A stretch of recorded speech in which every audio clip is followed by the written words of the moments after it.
اس پرہیز کے بعد پھر کہیں جا کر روحانیت کی لائن ذرا سی ملتی ہے، جو کہ ایک ناممکن تو نہیں کہہ سکتے ہیں لیکن مشکل ضرور ہے۔ اور باقی رہی کالے علم کی بات یا سفلی علم کی، یہ عمل کام تو بڑی سپیڈ سے کرتے ہیں لیکن اس کے لیے بڑا مضبوط دل ہونا چاہیے۔ ایک تو اس عمل کو کرنے کے لیے ناپاک رہنا بہت ضروری ہے، اس کے نقصانات بھی بہت ہیں۔ اس علم کے عامل کی روزی تنگ ہو جاتی ہے، اگر شادی شدہ ہو تو بچے مر جاتے ہیں، گھر میں بیماریاں اور پریشانیاں ڈیرا ڈالے رکھتی ہیں۔ ہم عامل لوگ ہزاروں روپیہ روزانہ کماتے ہیں مگر پھر بھی کچھ نہیں بنتا۔ لیکن کام کی گارنٹی میں دیتا ہوں، اگر تم نے عمل کرنا ہے تو نفع نقصان کی ذمہ داری تمہاری ہوگی۔ بعد میں مجھے الزام مت دینا، میں تو تانیہ کے پیار میں پاگل ہو رہا تھا۔ استاد جی، شادی تو میری ہوئی نہیں، اس لیے میری بیوی بچے کہاں مرنے ہیں۔ باقی رہی بات جان کے نقصان کی تو میں اس کے لیے تیار ہوں، تانیہ کے لیے میں بڑی آسانی سے جان دے سکتا ہوں، میں نے بڑے جوش سے کہا۔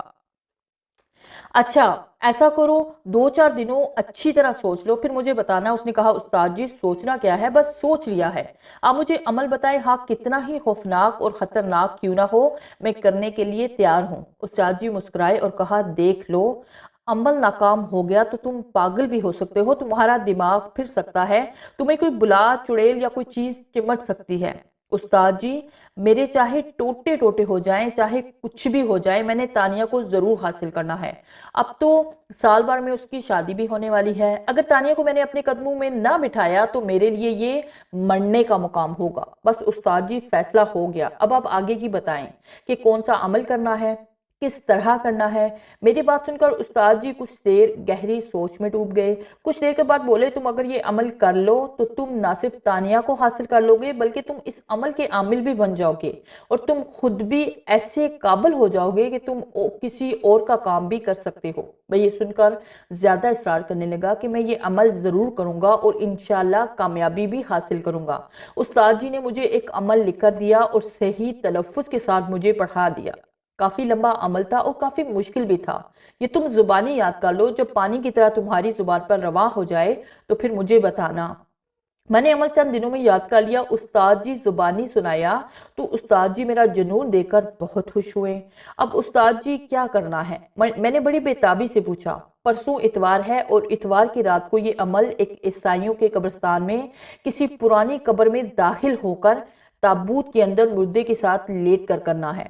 یہ 3 راتوں کا عمل ہے، اپنے ساتھ ایک میٹھی روٹی رکھنی ہے کیونکہ عمل کے بعد یا عمل کے دوران جب مردہ اٹھے تو اسے بڑے زور کی بھوک لگی ہوگی، وہ تم سے روٹی مانگے گا تو تم نے اسے روٹی نہیں دینی، اسے کہنا ہے کہ پہلے میرا یہ کام کر دو، اگر وہ کام کرنے کا وعدہ کرے تو پھر اسے روٹی دے دینی ہے، پھر قبر سے نکل کر تم نے دوڑ لگا دینی ہے، سستی نہیں کرنی ورنہ وہ تمہاری جان کا نقصان بھی کر سکتا ہے۔ دوڑ لگانے کے بعد پیچھے مڑ کر نہیں دیکھنا تم نے، تم بھاگ جانا، تمہاری تانیہ تمہاری منتظر ہوگی، وہ تم سے کسی طرح سے بھی رابطہ کرے گی، یہ اس کا مسئلہ ہے، پھر وہ ساری دنیا چھوڑ دے گی لیکن تمہیں نہیں چھوڑے گی۔ عمل کی تفسیر ایک بار تو میرے جسم پر کپ کپی طاری ہوگی لیکن تانیہ کے حصول میرے خوف پر غالب آ گئے، پھر یہ بات دن کے وقت ہو رہی تھی اس لیے اتنا خوف محسوس نہ ہوا۔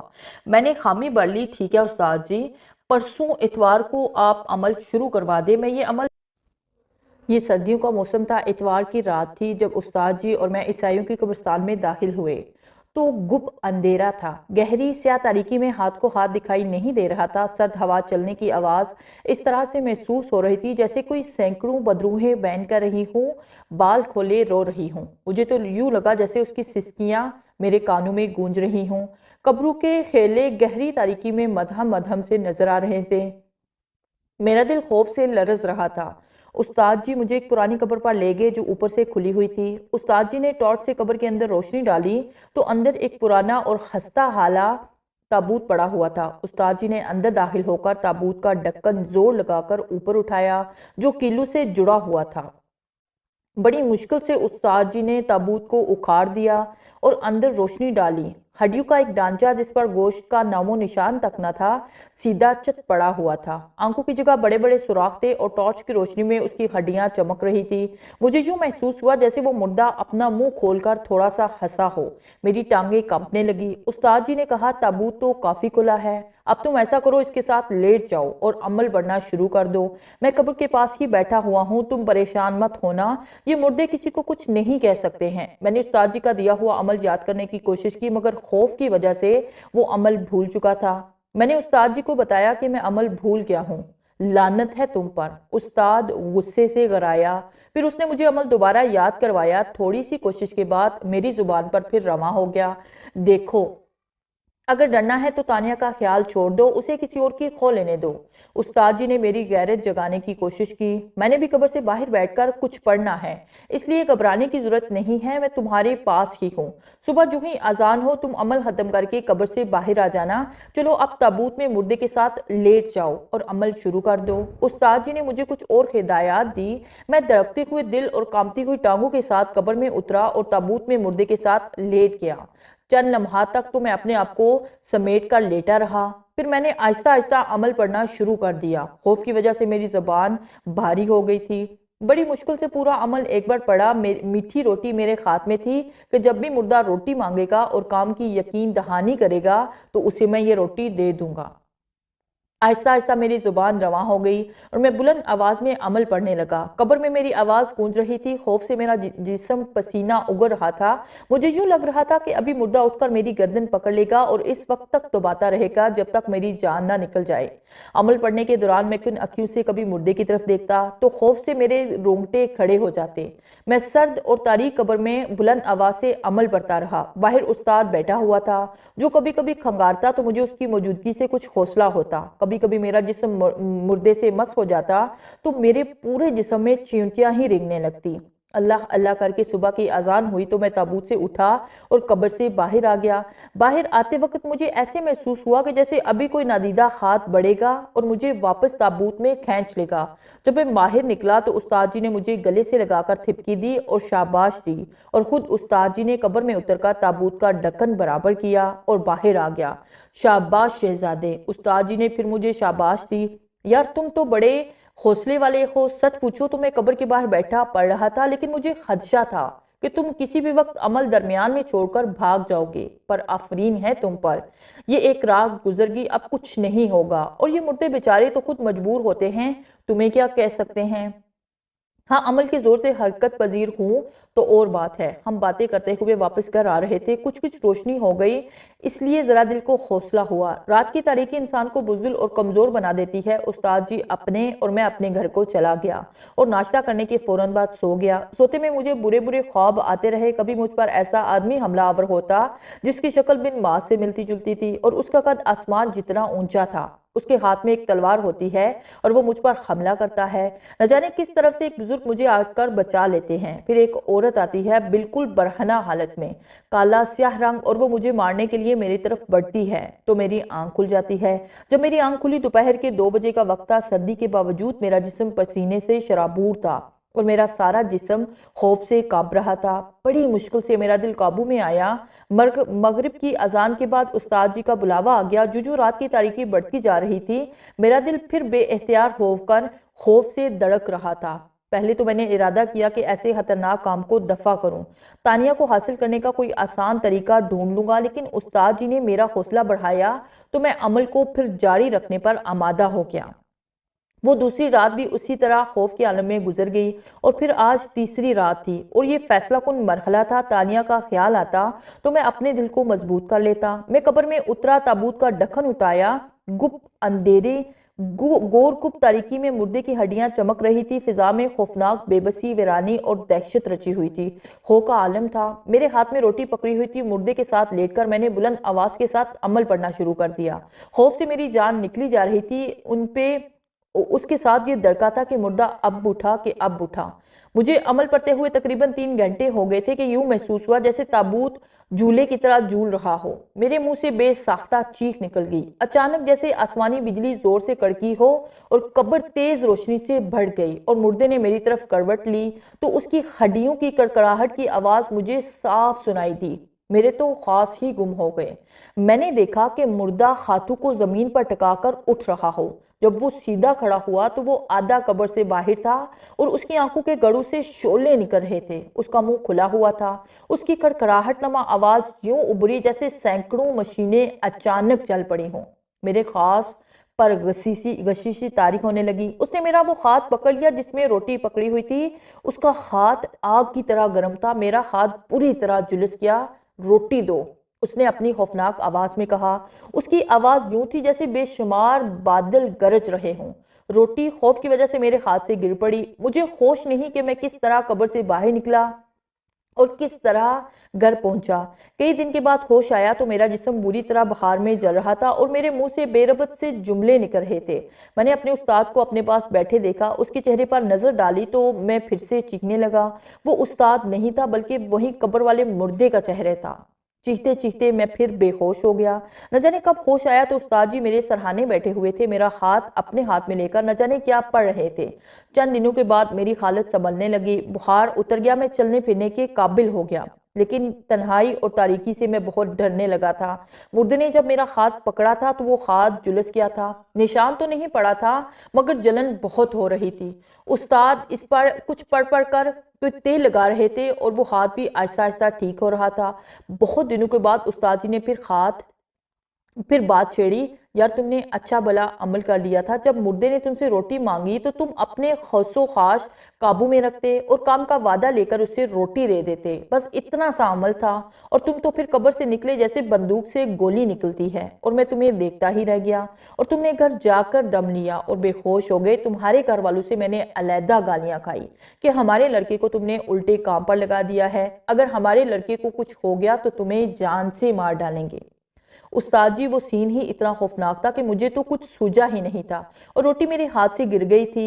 یار اس نے روٹی تمہارے ہاتھ سے ہی لے کر کھانی تھی، تم اٹھا کر اسے دے دیتے۔ جب بھی کسی مردے کو عمل کے ذریعے اٹھایا جاتا ہے تو اسے بھوک نہیں لگتی ہے اور وہ بار بار روٹی مانگتا ہے۔ اسے روٹی نہ دو، اس سے پہلے اپنے کام کا وعدہ لے لو، جو بھی تمہارا کام ہو، پھر اسے روٹی دو۔ جب وہ وعدہ کر لیتا ہے تو پھر وہ کام لازمی کرتا ہے، اور تم خدا کا شکر ادا کرو کہ تمہاری جان بچ گئی اور ساتھ تمہارے گھر والوں سے میری بھی۔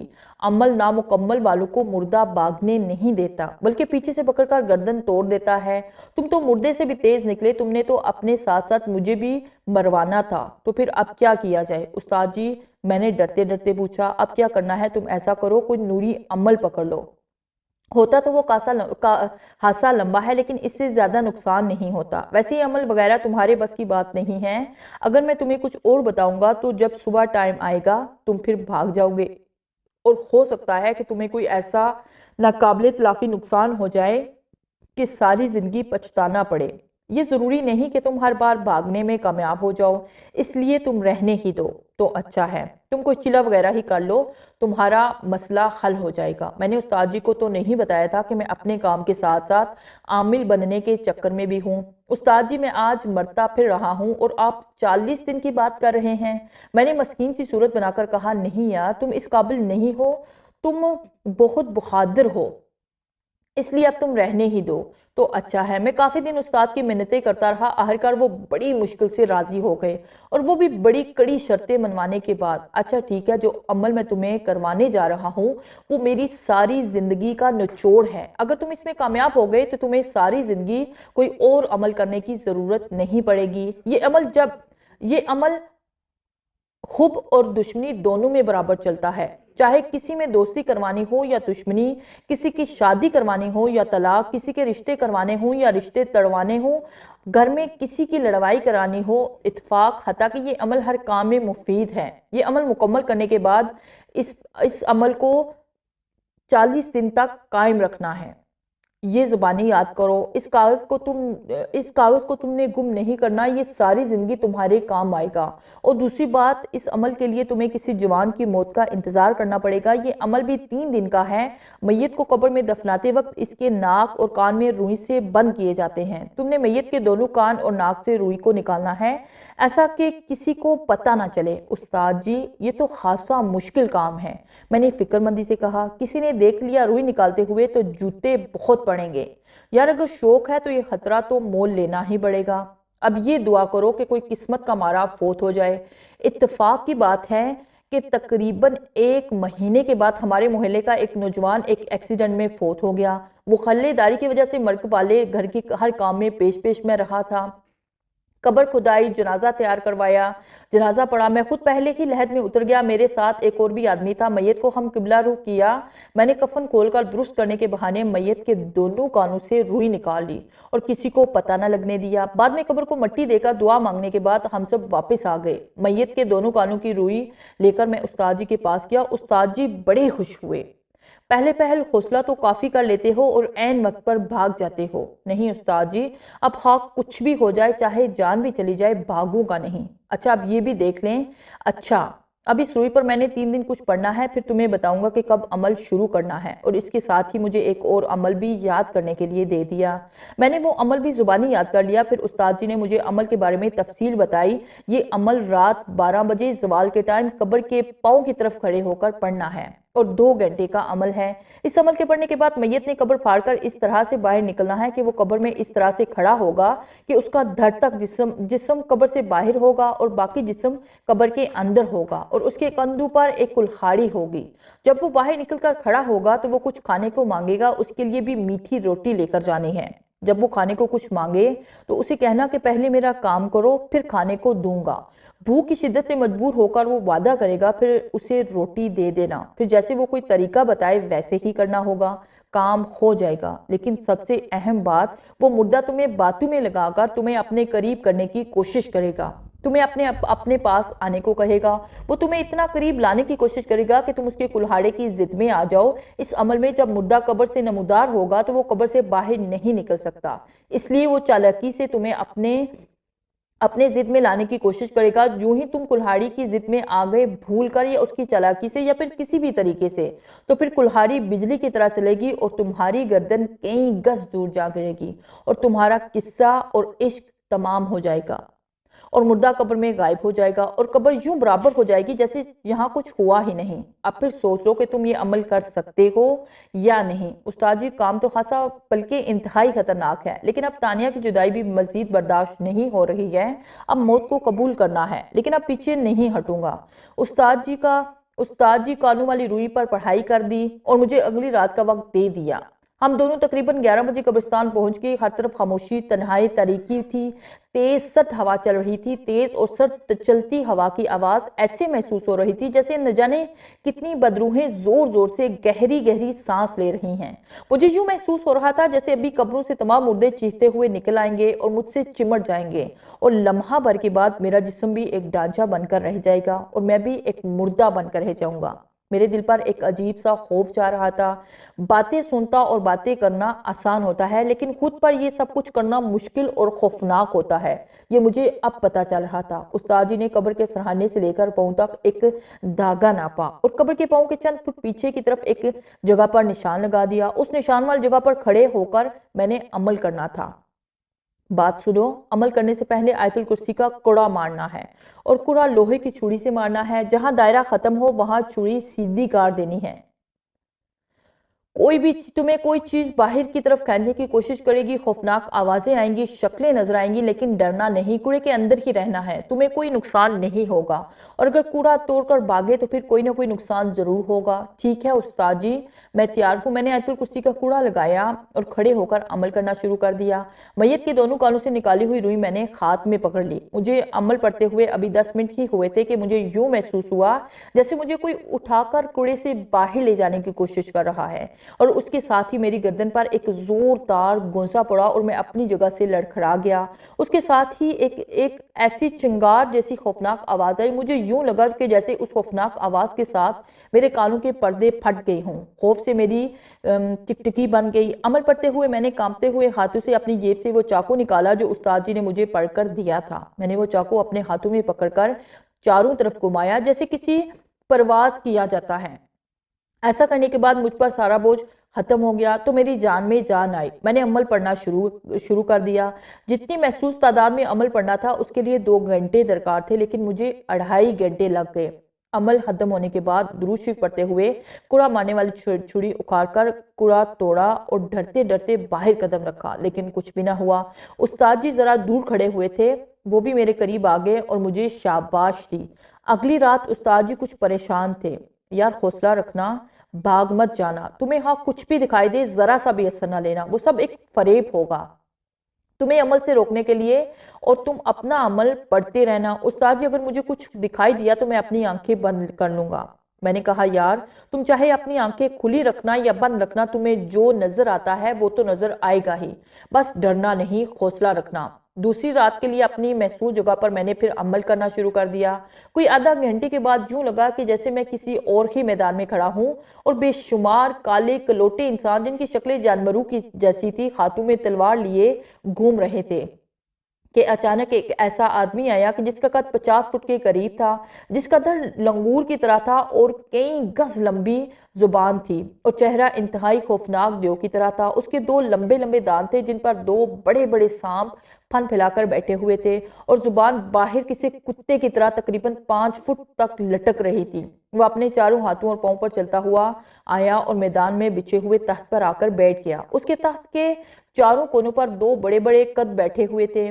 اس کے تخت پر بیٹھے ہی اس قد شور ہوا کہ کان پری آواز سنائی نہ دیتی تھی۔ میرے جسم میں کپکپی طاری ہو گئی، میری ٹانگیں بری طرح کانپ رہی تھی۔ ایک طرف سے 2 آدمی ایک عورت کو بالوں سے پکڑ کر گھسیٹتے ہوئے لائے۔ جب وہ میرے قریب آئے اور میں نے اس عورت کو دیکھا تو میرے منہ سے بے اختیار چیخ نکل گئی۔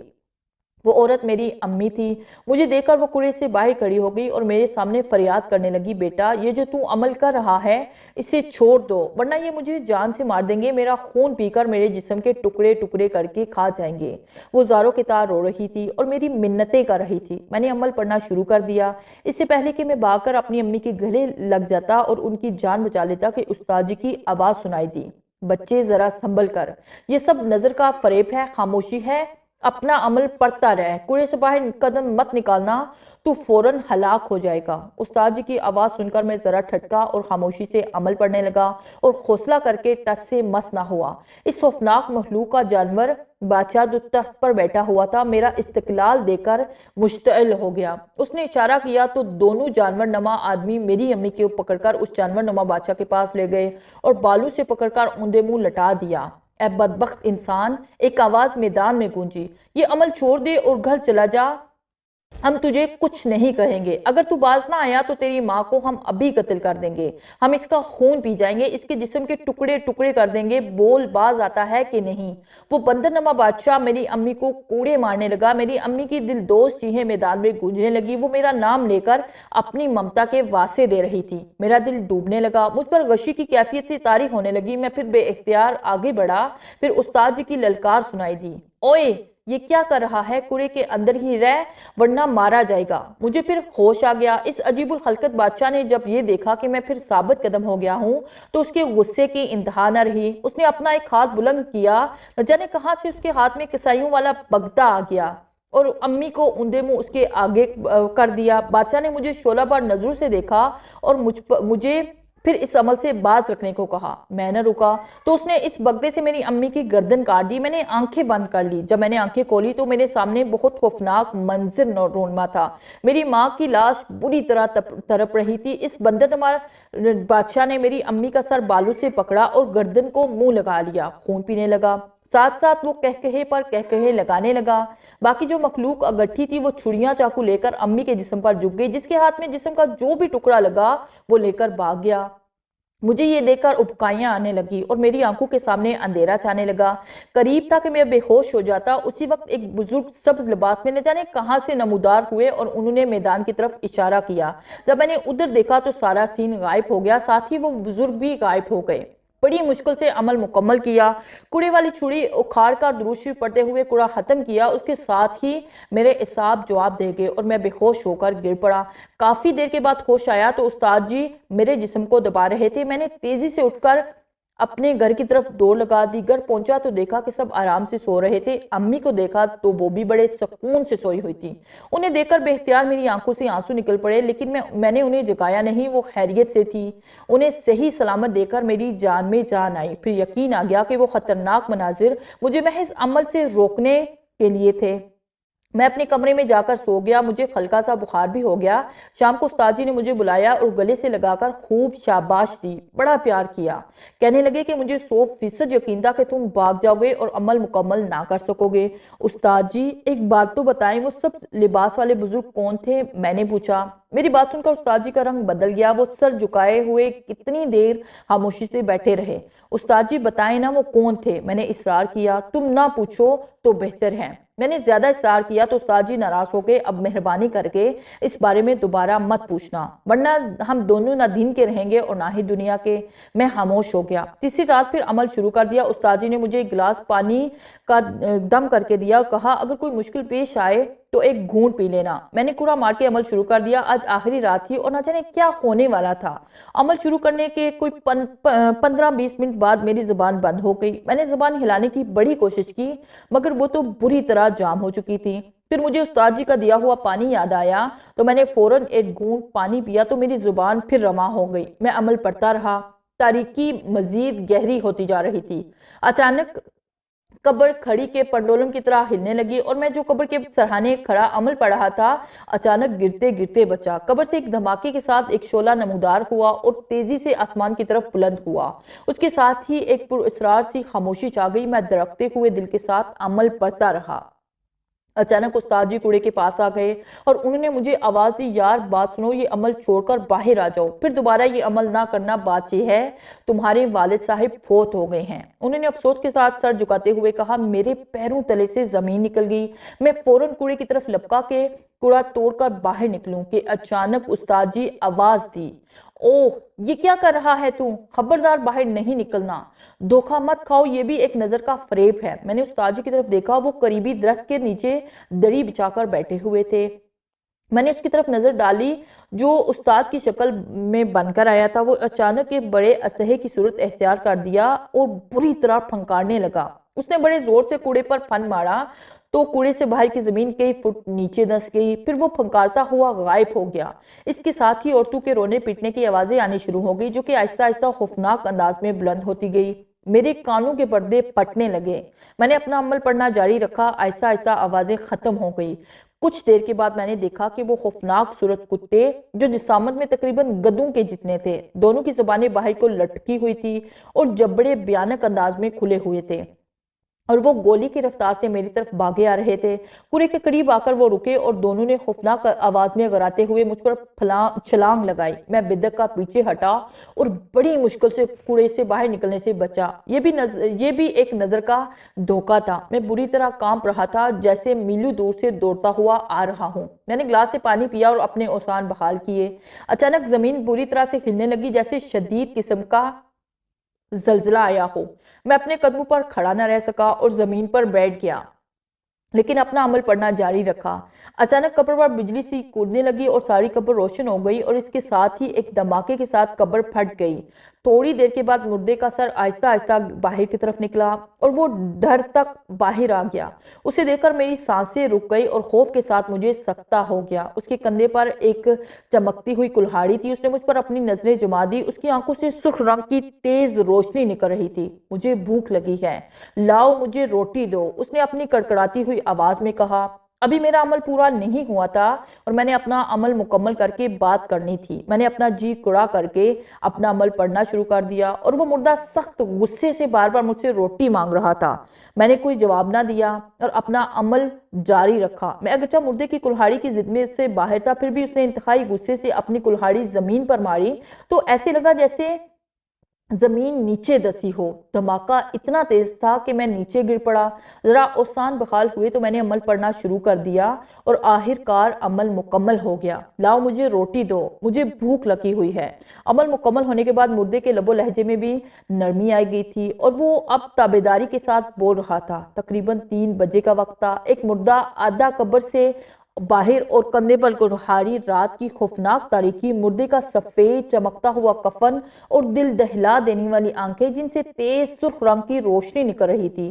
میں نے حوصلہ کر کے اسے مخاطب کیا، روٹی کی تو کوئی بات نہیں لیکن آپ نے پہلے میرا ایک کام کرنا ہے، پھر میں آپ کو روٹی دوں گا اور ساری زندگی آپ کے لیے دعا کروں گا۔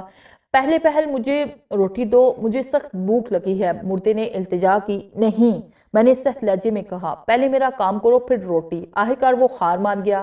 اچھا تم ایسا کرنا کہ میری قبر سے مٹی اٹھا کر لڑکی کے راستے میں ڈال دینا، اور وہاں سے چاہے اسی دن گزرے یا کئی دن بعد گزرے، اس کے پاؤں مٹی پر آ جائیں یا نہ آئیں، بس وہ اس راستے سے ایک بار گزر جائے، پھر وہ تمہارے قدموں کے نشانوں پر پاؤں رکھتی ہوئی آئے گی اور ساری زندگی تمہاری۔ میں نے جلدی جلدی کہا، بابا جی ایک بات اور، کیا یہ مٹی میں کسی اور کام کے لیے بھی استعمال کر سکتا ہوں؟ تو مردہ جو اس وقت شدید تکلیف محسوس کر رہا تھا میری طرف ایک کاغذ کا ٹکڑا پھینکا اور کہا کہ یہ الفاظ جو بھی کام کرنے ہوں اس کی نیت کر کے 11 تسبیح 11 دن کرنی ہے اور اس کا خدیہ لازمی دینا ہے، اور تمہارا یا کسی کا بھی کام جو بھی ہوگا وہ جلد از جلد ہو جائے گا۔ اب جلدی سے مجھے روٹی دو، مجھے بہت بھوک لگی ہے۔ میں نے میٹھی روٹی مردے کی طرف پھینک دی۔ مردے نے وہ روٹی ایک ہی نوالے میں اپنے حلق سے نیچے کر لی۔ اس کے ساتھ ہی ایک زوردار دھماکہ ہوا اور قبر برابر ہو گئی۔ میں کوڑا توڑ کر باہر نکلا تو استاد جی نے مجھے گلے سے لگا لیا اور میرا جسم خوف سے کانپ رہا تھا۔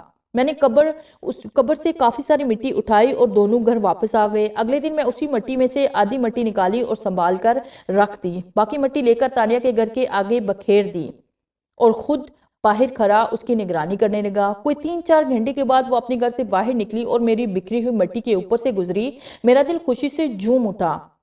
مجھے یوں لگا جیسے میرا مقصد پورا ہو گیا ہے، میں نے جو بھی محنت کی ہے اس کا پھل مجھے مل گیا ہے۔ میں نے انہی خوشگوار سوجو میں گم تھا اور وہاں کھڑا ہی تھا، اور تقریباً کوئی 2 گھنٹے کے بعد ایک بچہ آیا اور اس نے مجھ سے کہا وہ سامنے والی آپی آپ کو بلا رہی ہے۔ یہ سب سن کر میری خوشی کا ٹھکانہ نہ رہا۔ میں خوشی خوشی تانیہ کے گھر کی طرف چل دیا۔ مجھے اپنے گھر میں داخل ہوتے دیکھ کر تانیہ نے بہت محبت اور چاہت کا اظہار کیا۔ وہ چاہت بری نظر سے بار بار مجھے دیکھ رہی تھی اور میری خوشی کا کوئی بھی ٹھکانہ نہ رہا تھا۔ اس نے جو کچھ کہا تھا، جو کچھ چاہا تھا، وہ سب مجھے مل گیا تھا۔ لمبی باتیں کیا کرنی ہے، قصہ مختصر۔ تانیہ اب میری شریک حیات ہے اور میرے 2 بچوں کی ماں ہے، اور پل بھر کے لیے بھی مجھ سے جدا ہونا پڑے تو اس کی جان نکل جاتی ہے۔ اور عمل کے بعد استاد جی کا مجھ پر بہت اعتماد بڑھ گیا تھا۔ انہوں نے مجھے اور بھی بہت سے عمل کروائے اور سکھائے، اور اب اللہ کے فضل سے اب مجھے اللہ کے سوا کسی کی محتاجی نہیں ہے، اور اس قابل ہوں اگر کسی بہن بھائی کا کام ہو تو میں خود کر سکتا ہوں اور کروا سکتا ہوں۔